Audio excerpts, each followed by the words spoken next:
taken forward. And sometimes we'll actually send these papers to reviewers to try and give you feedback that can help you to develop. Not necessarily because the paper is ready for submission, but we realize there's potentially and you can get people to advise. And we have got a board actually that tries to do that, which is a good thing. But here is the important thing that I think I need to highlight to many that are submitting. If you are given that opportunity, don't take it lightly. Because I have seen people coming back with a revised paper within a week, 2 weeks, when you realize actually what the reviewer is actually saying here is go back, really work, here are the big issues that you can deal with and address, and bring back your paper. It takes time to revise. Don't rush into resubmission, because you are actually, killing your paper to some extent. You are missing the opportunity that you have been given to develop the paper and potential publish. So that's a very important thing. The other important issue that you need to consider, it's always good to have, before you submit, give colleagues to read your paper before you submit, to think about the language. I know language can be an issue, but it is important to make sure that when people read your paper, they can follow through it. And that way, you've got an opportunity to have those that are trying to assist you to actually provide meaningful feedback that can help you build. And many reviewers actually get disappointed. They get angry when a paper is very, very poorly written.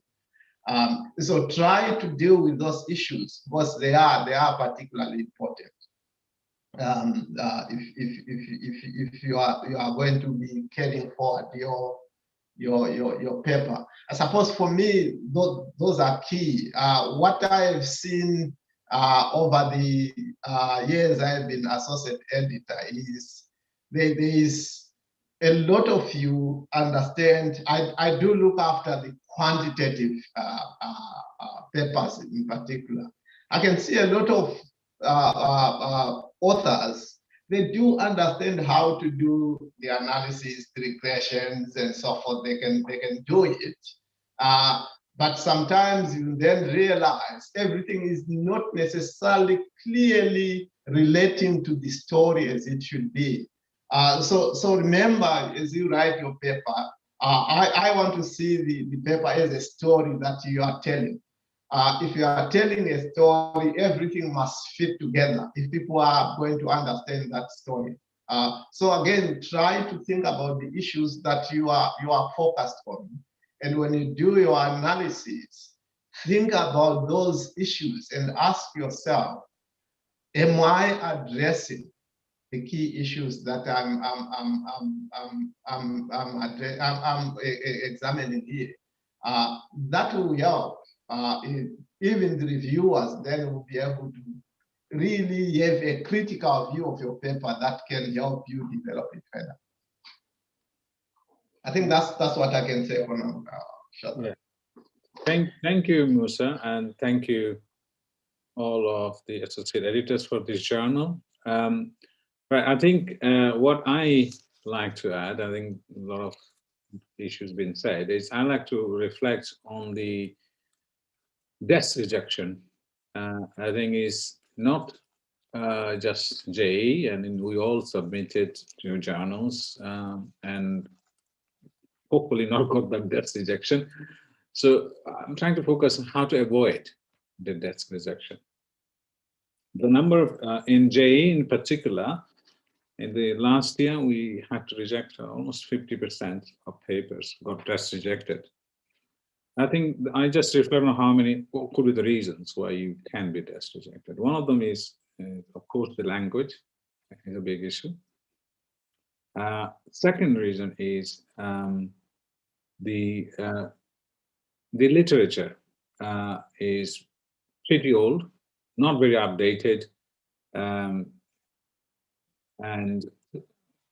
you don't have to be, rocket scientist to see which year that article has been published is, 2003. When you're writing papers in 2021, your literature has got to be as close as possible. So literature review is very old and outdated. That's another reason. The third reason, I think, third reason I found in our case, is you can immediately see people, this paper was rejected somewhere else and is immediately submitted to JAEE because all these author guidelines are not followed. For referencing style, abstract style, and things like that. These are easy rejection, of course, but more difficult this rejection comes to the point of, okay, so what is this paper is really telling us? Does this address, would that be interesting to JAEE readership? So this is the difficult part. Everything perhaps okay, referencing, English fine, literature's updated, but the crux of the matter comes down to the point where the paper is only talking about the country. So very localized, not reflecting on the literature itself. So when I read the paper, I do not see how paper is going to contribute to literature instead of just focusing on the context of the country. So this is, I think it's a difficult part. Depending on the other strength, sometimes we want to give the authors opportunity to revise the paper, to reflect, and then make this contribution to the literature.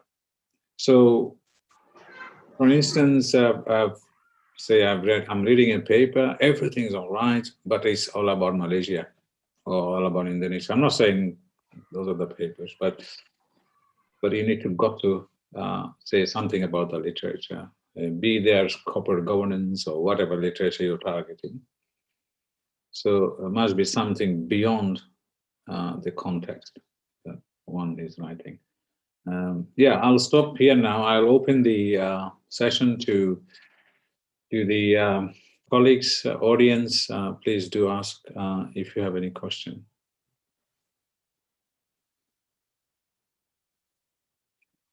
Okay, I can see.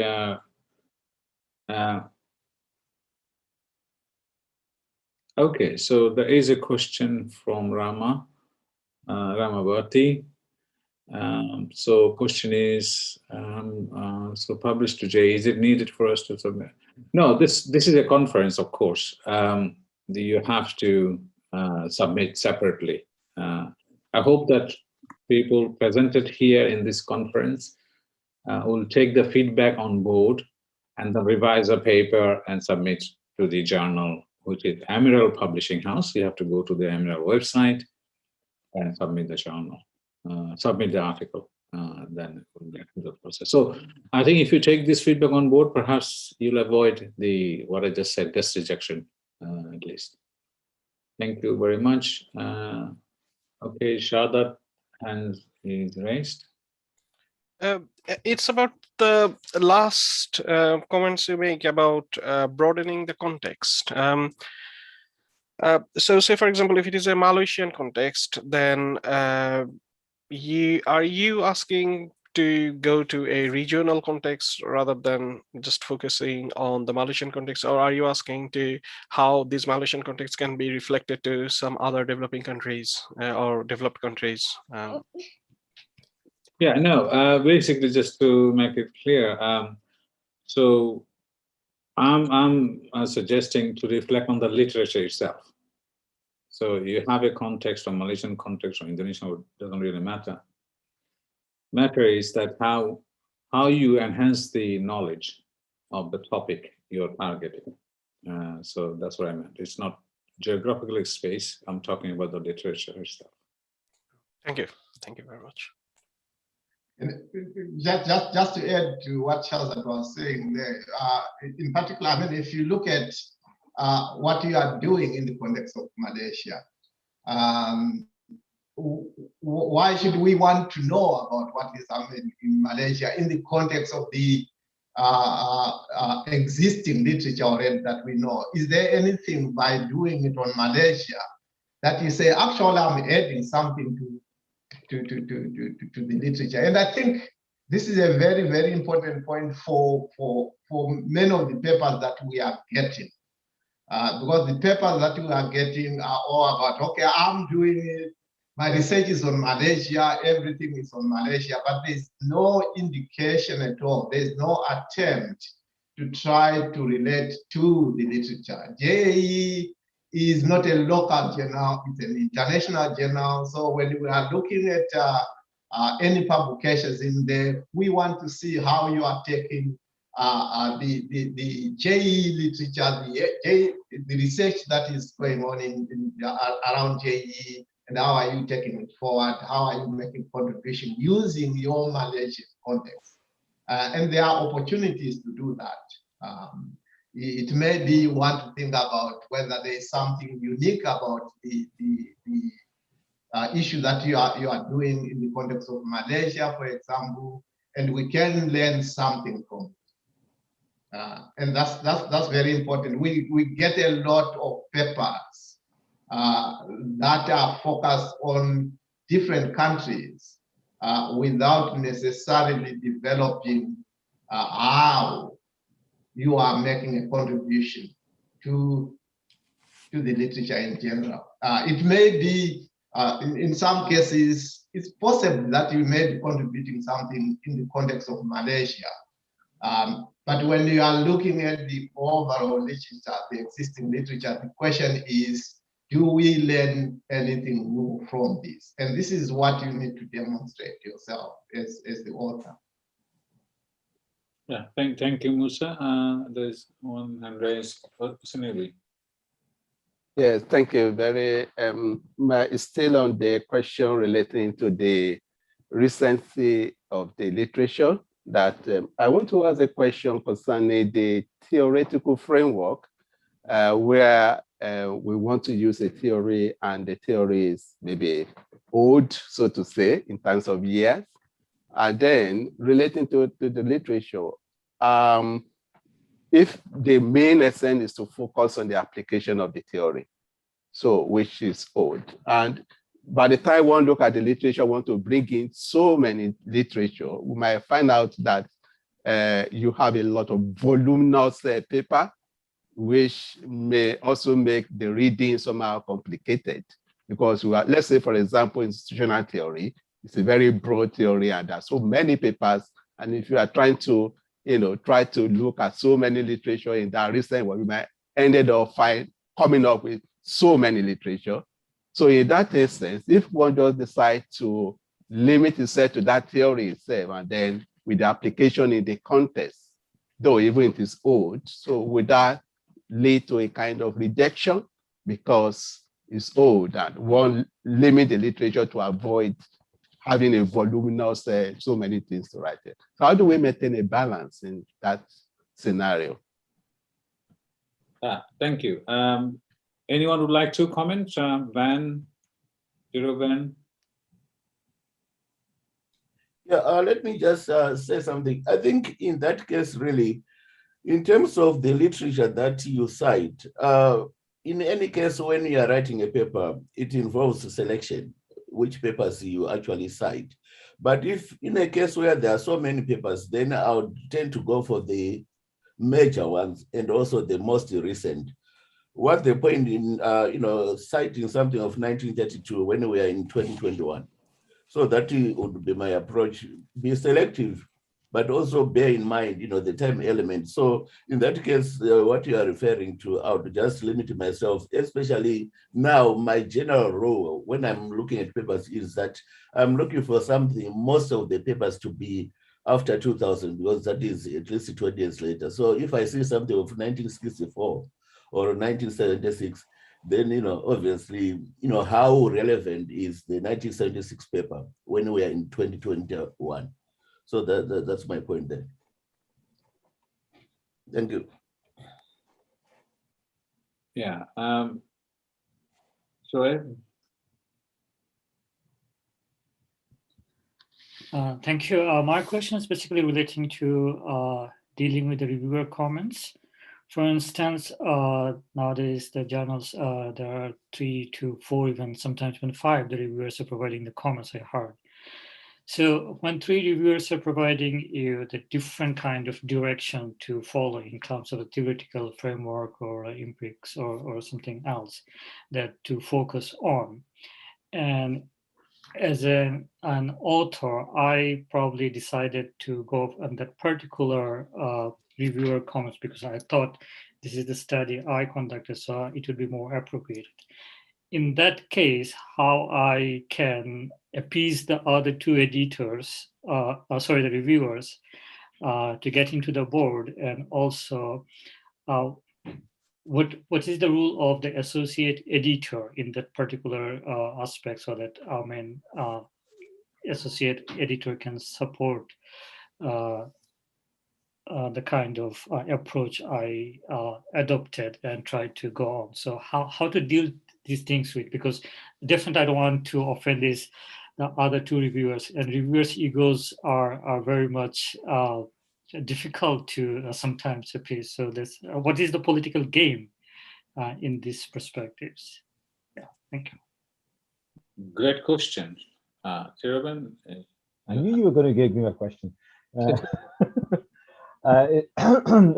no hard and fast rule. I think in this case, my own experience is every paper is different, and when it comes to relationship with editors, associate editors, and reviewers, so it's kind of a new ball game every time. So you're right, but to some extent there is I wouldn't say political, but there's a new game every time, and I would be careful about thinking this is just a matter of pleasing people. I think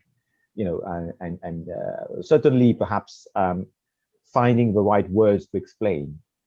So if I've had this experience of as you say, deciding one reviewer and having to then explain to the other reviewers as lengthily as possible that your ideas might be useful, but if we have to make a choice, then we'll keep that for next time, or we'll move on.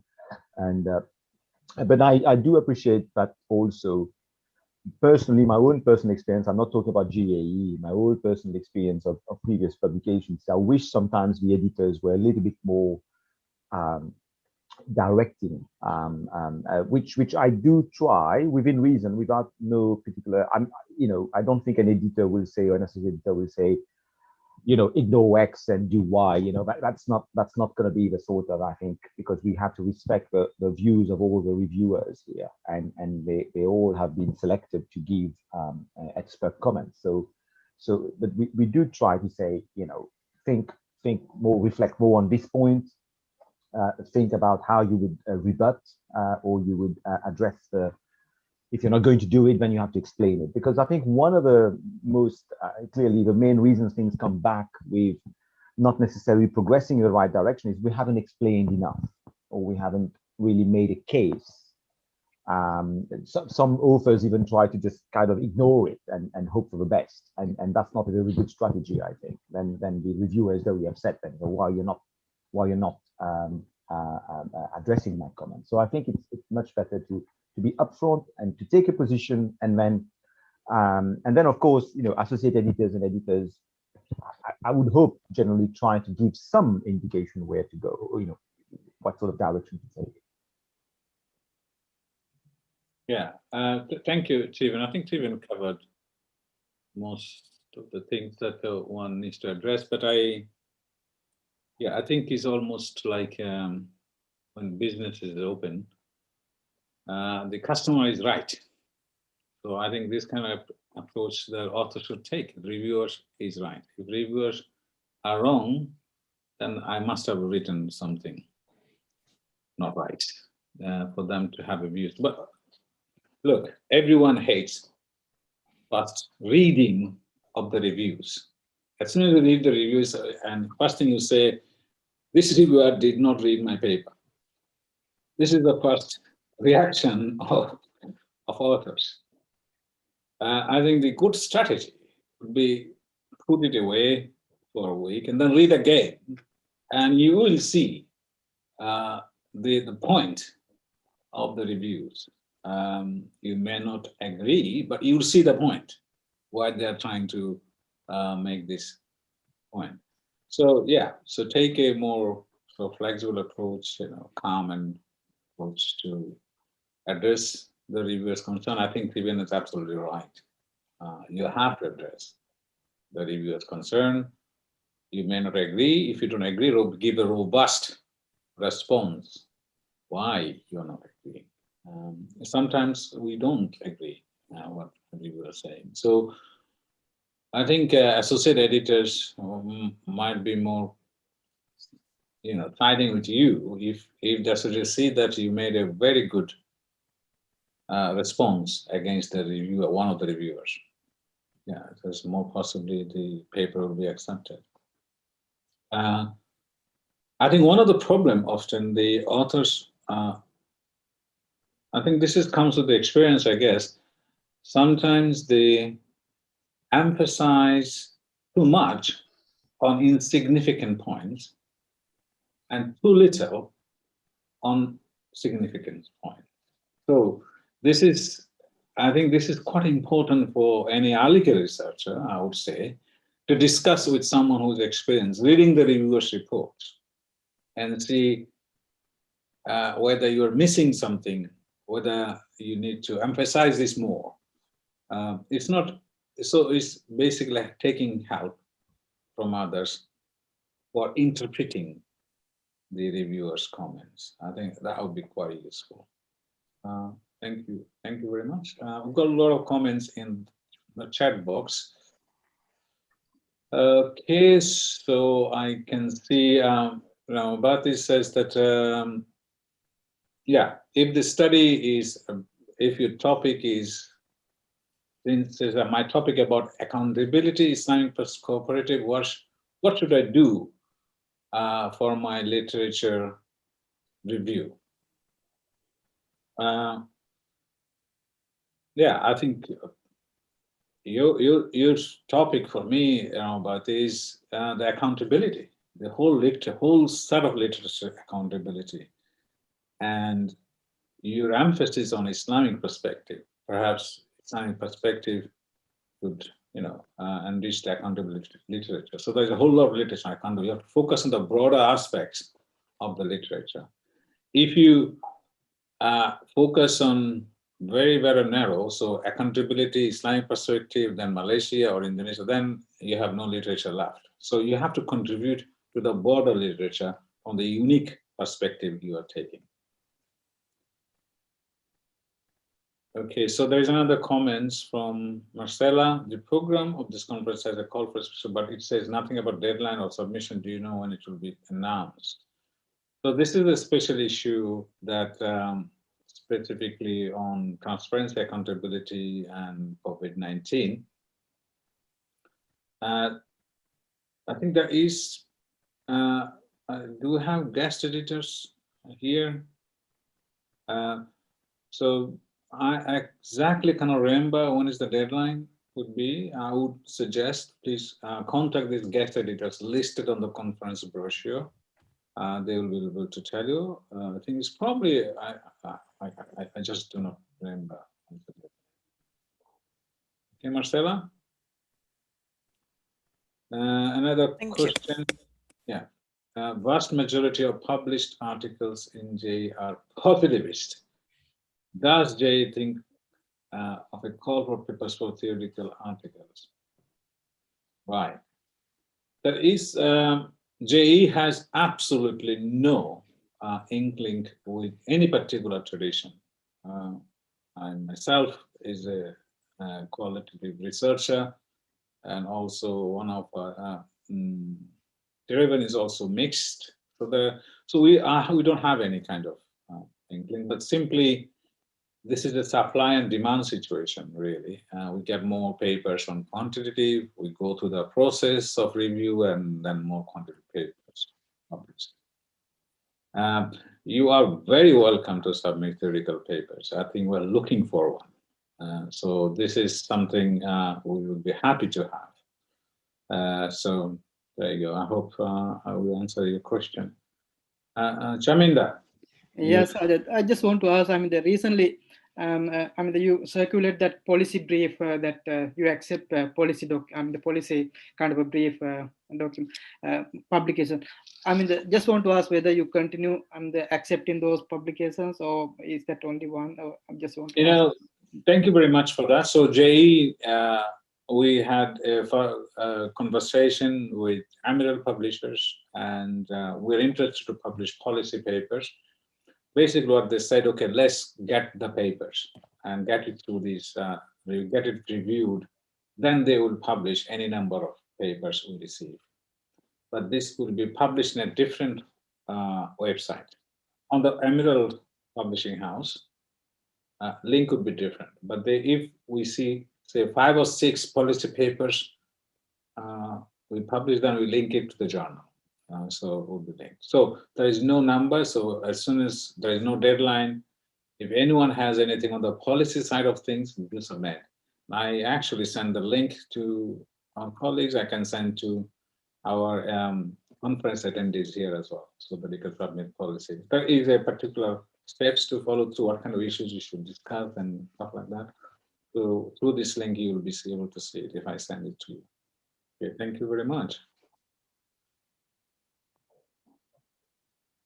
Okay, is there any other question? Or anyone wish to, our associate editor, do you want to have any comments to add on the chat box question? No, just to say, I think we would, Kleber would be invited to sign a paper. It would be very interesting to hear, you know, theoretical articles as well, I think.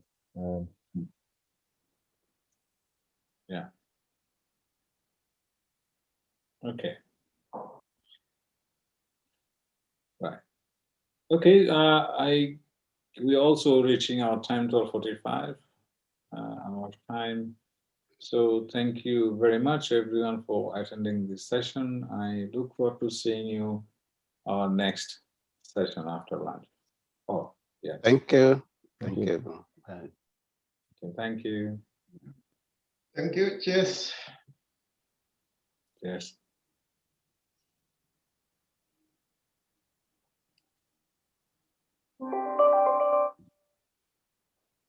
Is it proceedings? Luis is referring to proceedings. Luis, you can stop live now, please. Thank you. No, I was talking about Luis. Luis is saying something. Luis, proceedings. We don't have proceedings.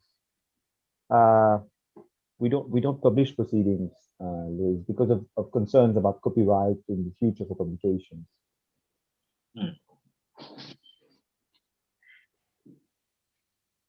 Can you hear us? Okay, that's fine. Okay, fine. Okay. Good. Thank you. All right. Bye-bye. I have to eat. Yeah, good. Yeah, I've eaten. I was starving. I'm starving as well. Yeah, go ahead. Thank you.